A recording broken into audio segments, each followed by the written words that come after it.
لا یشقا بہم جلیسہم، میرے نیک لوگ اتنے خوشبخت ہیں جو ان کے ساتھ ایک گھڑی بیٹھ جاتا ہے اسے بھی معاف کر دیتا ہوں، اس کی جھولی بھی رحمت سے بھر دیتا ہوں۔ صحبت سالے توڑا سالے گنا اور صحبت تالے توڑا تالے گنا۔ اچھوں کی صحبت تجھے اچھا بنا دے گی اور بروں کی صحبت تجھے برا بنا دے گی۔ ہر کے خواہی ہم نشینی با خدا او نشیند صحبت با اولیاء۔ اے بندے اگر تو چاہتا ہے کہ رب کائنات تجھے اپنے پاس بٹھایا کرے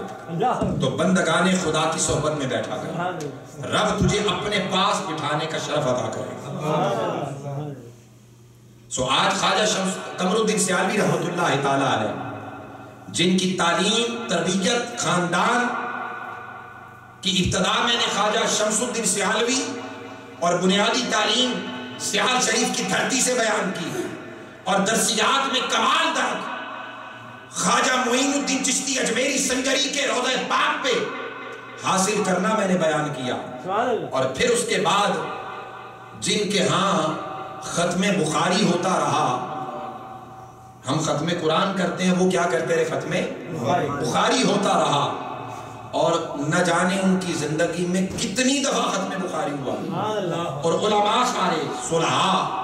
نیک لوگ سارے بیٹھ کر وہ ختم شریف پڑھتے رہے، اور جن کے اپنے زہد تقوی اور اپنے ادب کمال کا یہ عالم تھا، ان کو ان کے مرشد گرامی حضرت خواجہ خان محمد توسری رحمۃ اللہ، آپ فرمانے لگے ایک دن، قمر الدین میں چاہتا ہوں کہ تیرے دنیا سے جانے سے پہلے میں دنیا سے جاؤں۔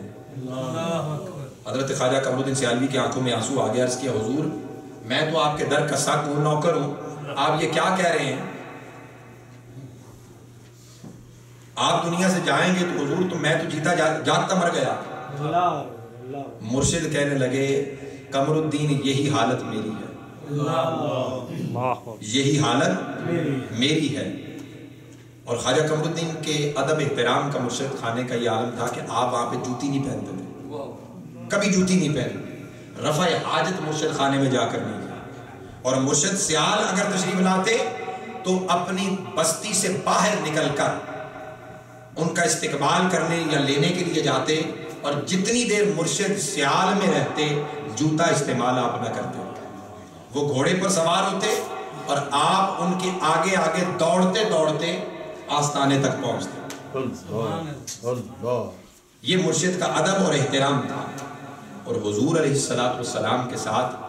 نسبت اور حضور سے محبت اور عقیدت کا یہ احترام تھا کہ اپنے مرید کے گھر میں ایک دفعہ تشریف لے گئے، بالائی خانے پر بیٹھے تھے اوپر والی منزل پر، پتہ چلا نیچے والا جو کمرہ ہے وہاں پہ حضور کے نالین پاک کا نقش لگا ہوا ہے۔ جب اتنا پتہ چلا جلال میں آ گئے، غصے میں آ گئے، فوراً میزبان کو مرید کو بلایا